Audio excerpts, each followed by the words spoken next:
Now we'll talk about the third topic, which is animal basic principle of form and function.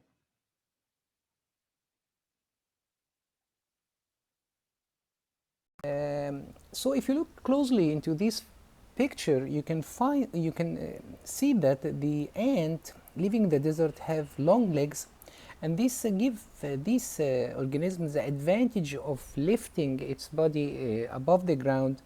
So the organs and the body will be 6 degrees Celsius lower in temperature than the temperature of the sand or the temperature of this desert.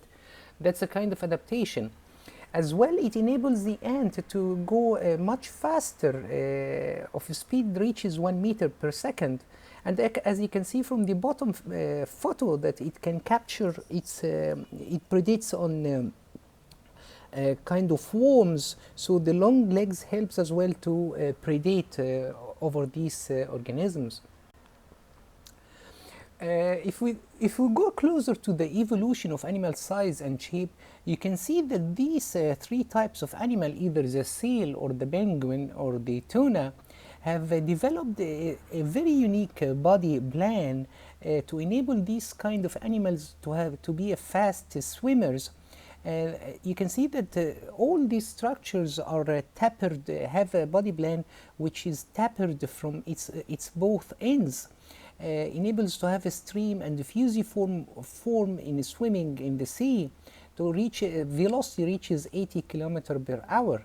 This kind of evolution is called convergent evolution. That means all convert in a characteristic to enable them to have a specific feature, which is swimming very fast. How the exchange happen with the environment? Animals must exchange nutrients and waste product and gases with their environment. This exchange occurs as substance dissolve in an aqueous solution move across the plasma membrane of each cell. Our bodies and those of most other animals are much more complex than that of Hydra. So if you can see in the figure A shows an amoeba, which is a single-celled organism, and it can easily do exchange with the external environment, while an Hydra is an animal that is can live. The animal lives in the sea, and it is a diploplastic. Have a body layer consists of 2 layers of cells, and even with 2 layers of cell, it can do exchange with the external environment. For such a body plan, you need to increase the surface area, increase the number of cells. This is decrease the ratio of outer surface area to the total volume. For a comparison, the ratio of the outer surface area to volume for a whale is hundreds of thousands of times smaller that for a water flea. So that means the water flea have the opposite ratio of volume to surface area to enable it for more convenient exchange with the environment.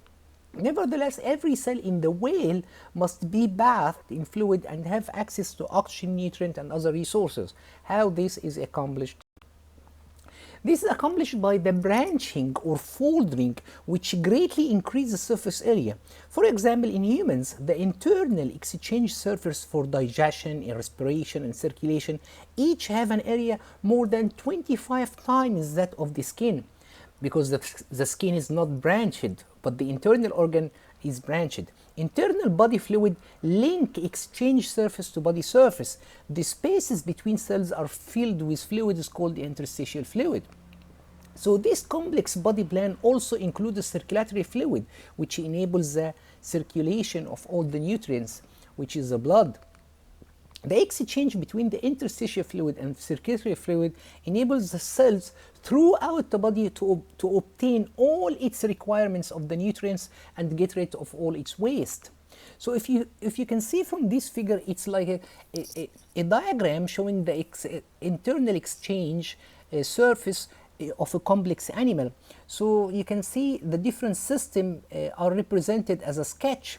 For the respiratory system, it appears that it's branched as well. On the microscope, it appears like a spongy shape, and this enables the branching for the exchange of gases.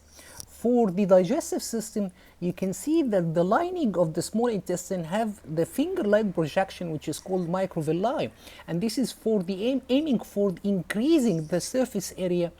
This is the folding what we are talking about. That's aiming to increase the surface area of absorption. As well in the excretory system, which in humans the basic unit is the nephron, you can see that it consists of a lot of nephron, and it's all branching and convoluted for the ace of blood filtering.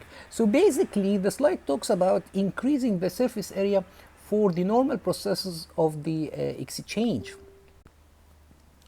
What is organization of body plans? Cells are organized into tissues, group of cells with a similar appearance and a common function. Different types of tissues are further organized into functional units called organs.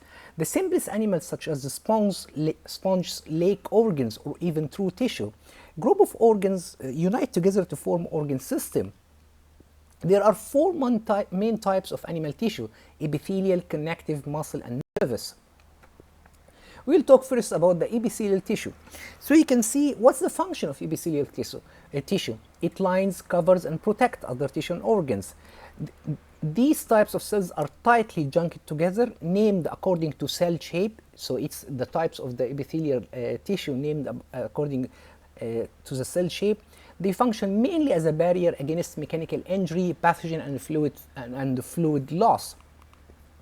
Epithelia also form active interface with the environment. Epithelium that lines the nasal passage is crucial for the sense of smell. So what is this type of epithelium? You have the first type, cuboidal epithelia, simple columnar epithelia, simple squamous epithelia, pseudostratified columnar epithelia, and you have the stratified epithelia. All these four types, the bottom four types, are all simple.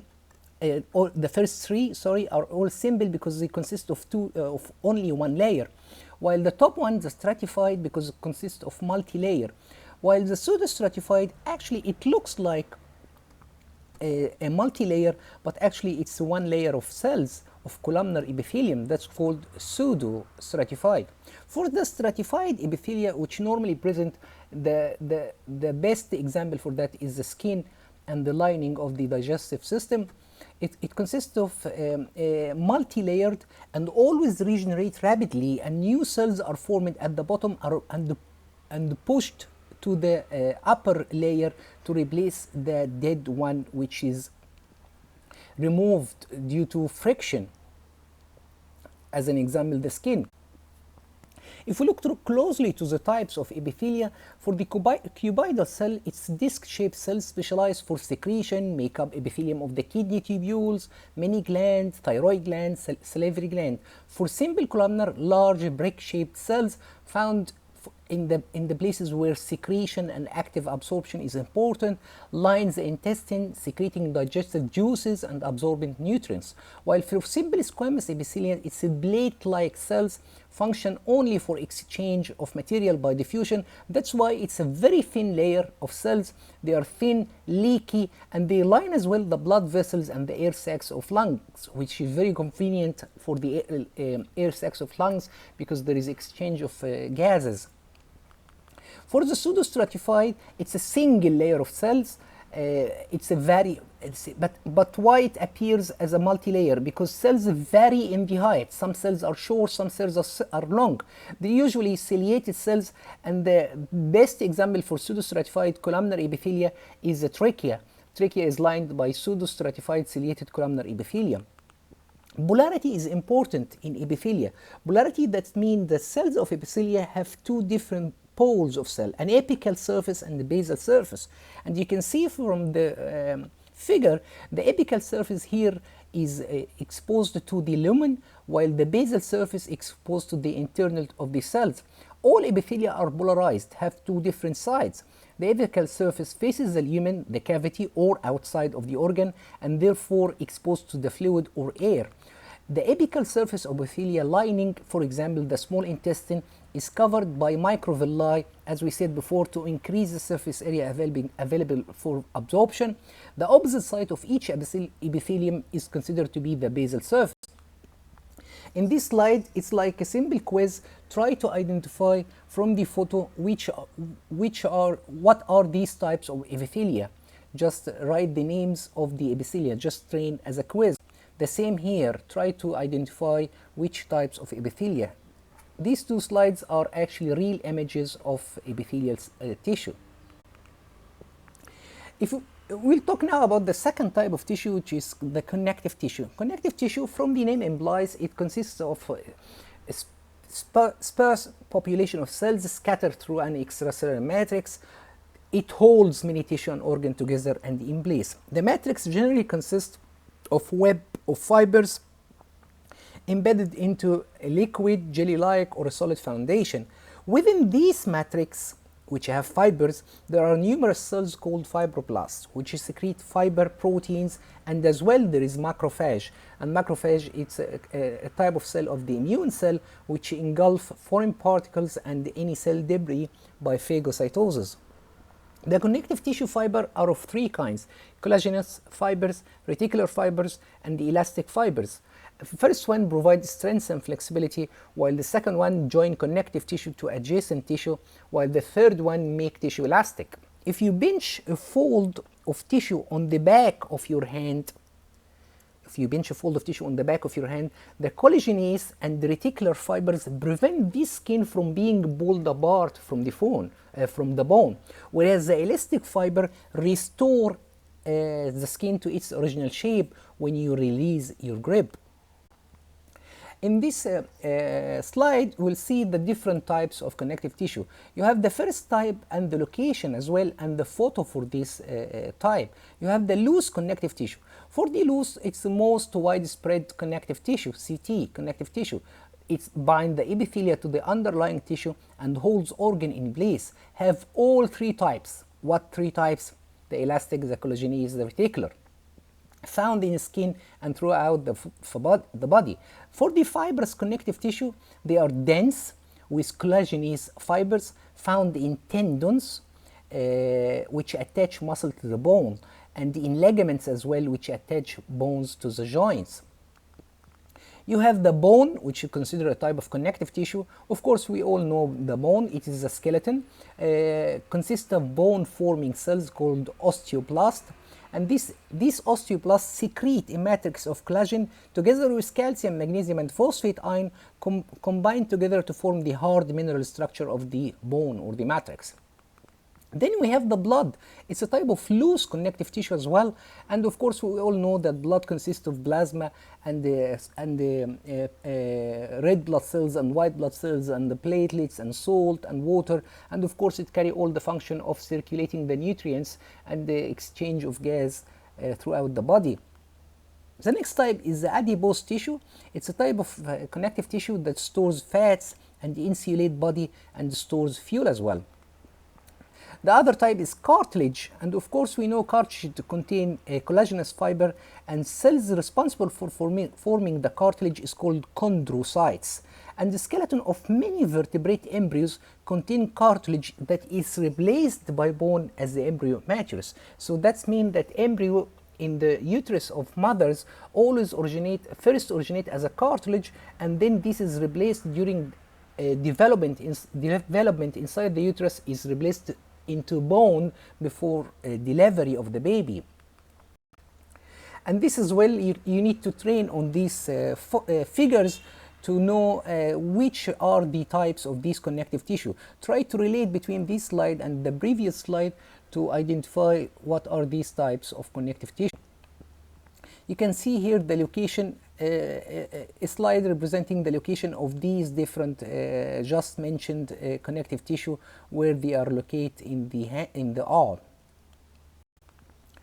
The third type of tissue is the muscle tissue. Of course, the muscle is responsible for nearly all types of body movement. All muscle cells consist of filaments containing the proteins actin and myosin. So the two major proteins of the muscles are actin and myosin, which together enables muscle to contract. We have generally three types of muscle: either skeletal muscle, smooth muscle, or cardiac muscle of the heart. So skeletal muscle, this kind of muscle are voluntary muscle. You can control this type of muscle. They attach the bone to, they attach to the bone by tendons and responsible for voluntary movement. Usually this kind of muscle looks like striated. You can see the striation in the muscle, which the smooth is lacking the striation. In adult mammals, these muscles increase in size but not in number, while the smooth muscle lacks striation and found on the walls of the digestive tract. So this is involuntary movement of the muscle, help the contraction and relaxation of the muscles of the digestive tract to help to move the food through the digestive tract. Cells are spindle-shaped, responsible for involuntary actions. While the cardiac muscle is responsible for the contraction and relaxation of heart, it's a kind of combining the two characteristic feature of skeletal and smooth. It combines the striation of the skeletal muscle, but it is not voluntary, and it combines the involuntary action of the smooth muscle. These cardiac muscles have a specific feature that is these muscles are branched and connecting, so they are not isolated like each muscle fiber of the smooth and the skeletal. In skeletal and smooth muscle tissue, it consists of fiber of isolated fibers that is backed together, while the cardiac muscle, generally it's like a one big muscle branched together. Okay, and they need to be synchronized for the heart contraction in the cardiac muscle. As well, this slide you try to train on these different types of muscles. I have to say that the striated muscle, in the striated muscle, the muscles are multi-nucleated, while in the unstriated muscle or the smooth muscle, the muscle fiber are single nucleated. And in the cardiac muscle, one of the most characteristic feature of the cardiac muscle is the presence of discs transversing which called, you can see it on the top right figure, the intercalated disc, which is responsible for synchronizing the action of the muscle of the heart. Here you can see the location of each muscle as an example throughout the body. The fourth type of tissue is the nervous tissue. Nervous tissue is concerned with reception, processing, and transmission of information. Basically, it consists mainly of neurons. Neurons are the basic unit of the nervous system. It consists of a cell body that have a lot of branches called dendrites.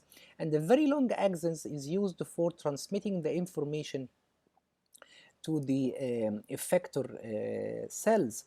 You can see the bottom figure shows actually a real cell body or cell body of the neuron and the branches coming out of the cell body. The other type is the glial cells. There is numerous types of glial cells. Their function mainly is nourishment, insulate, and refreshing neurons, and in some cases modulate its neuron function. You can see different colors show different neurons, and all the glial cells are supporting and surrounding the neurons for nourishment and modulating. Now we're going to talk about organ and organ systems, and the organs generally are made up of tissue, and this figure shows a representative example from a section of a small intestine this section you can from this section you can see that it combines a lot of the types of the tissues. You can see the epithelial tissue, you can see the connective tissue, you can see the smooth muscle tissue consists of 2 layers. You can see as well at the bottom connective tissue and again epithelial tissue. Here we can see the different systems of our body and the location. You can see the circulatory system, respiratory, integumentary system, skeletal system, muscular system, urinary system, digestive system, endocrine system, hormonal system, which means endocrine system, lymphatic and the immune system, nervous system, and as well as reproductive system. This table is very useful. It summarizes the organ system in mammals. You can see the different organ system. You can see each of the main components of the different organ system, and as well as the main function of each of the organ system. Let's talk about the integument system that protect the body. Mainly, the major organ of this system is the skin, and the skin consists of epidermis and dermis. The skin consists of epidermis and dermis. These have an hypodermis under skin, and there is adipose tissue for insulation. And this skin is heavily nourished by blood vessels, veins, and artery. As well, you can see hairs which have an oil gland for lubricating the hairs, and as well sweat gland for regulating the body temperature. The skin as well is innervated by a lot of nerves, as well as have a lot of muscle fibers. So how the body coordinates signals and how it communicates internally the body between the different systems. There are two major systems for coordinating and conveying signals, which is called signaling. It is the endocrine system and the nervous system. For the endocrine system, which we can call it hormonal system, once the stimulus arises, it will stimulate the endocrine gland or endocrine cell to secrete hormones. These hormones are conveyed to the bloodstream and travel throughout the bloodstream until reaching the target cell. In order to the effect to be established, these hormones needs a receptor on the target cells to have the response action. So every hormone has a specific receptor and specific effector cells for the response. The other system is the nervous system, in which the cell body got stimulated by the stimulus, and this stimulus the nerve cell will straight away send an impulse through the axon to either another nerve cell, which conveys the signal through its axon to either to a muscle or a gland, to effector cells. And of course it needs the axon to have to be junctioned on the effector cell. Now we're going to talk about homeostasis, and actually we're going to focus about temperature homeostasis. You can see well from this example two kinds of animals.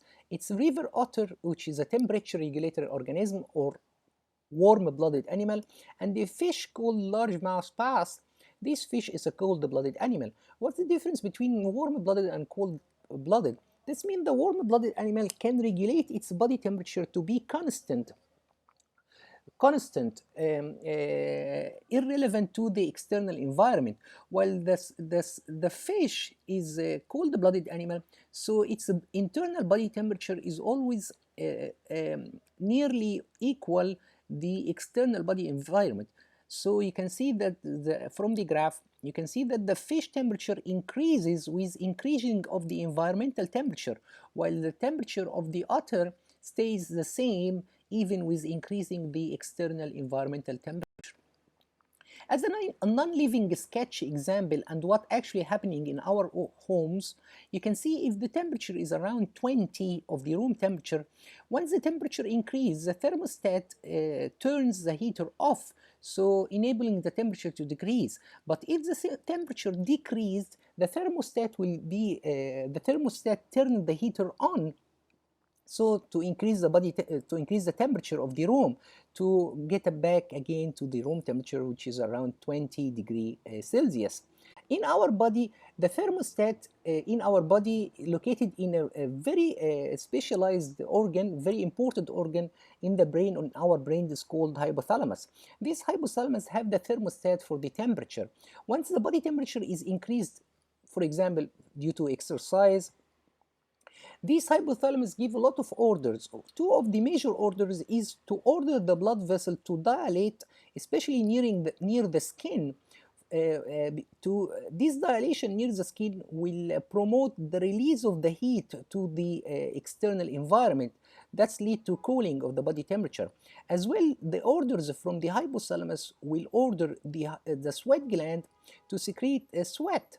And this this sweat will evaporate from the body surface, and as well will lead to cooling and decreasing the body temperature to reach again the 37 degrees centigrade.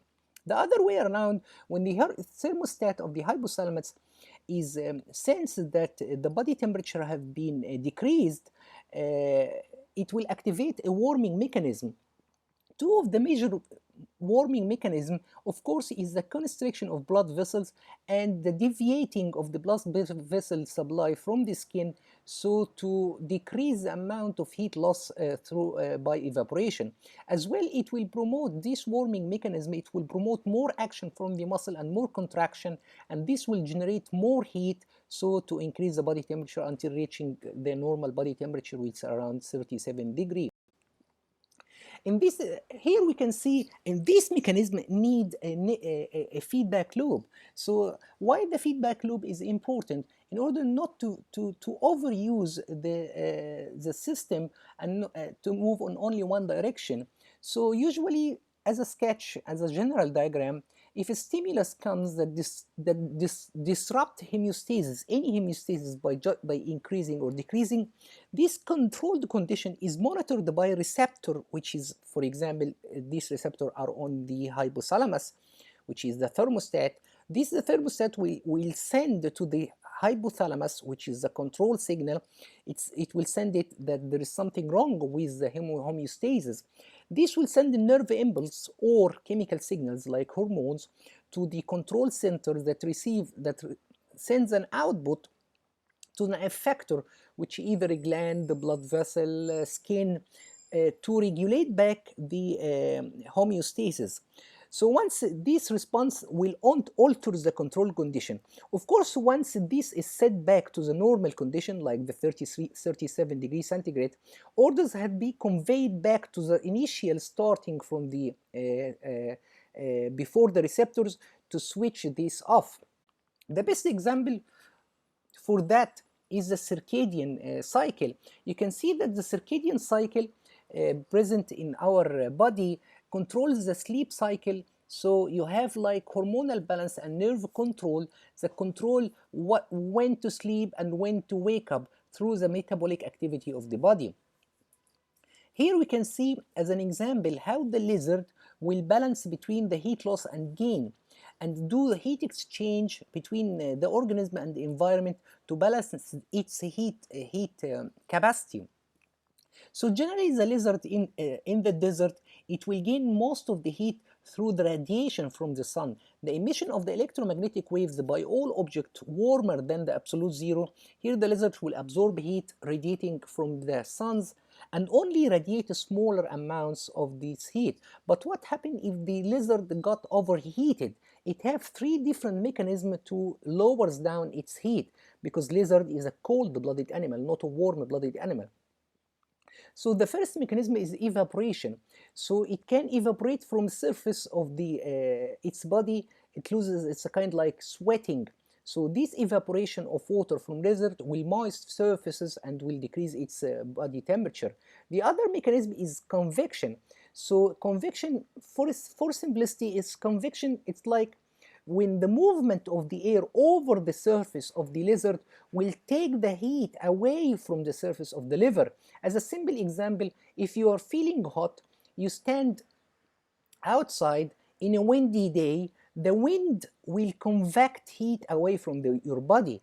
The last mechanism is the conduction, which is sitting on a rock will convey the temperature of the rock to your body.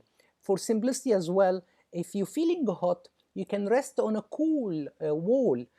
So you are convecting the cool temperature from the wall to your body to decrease your body temperature.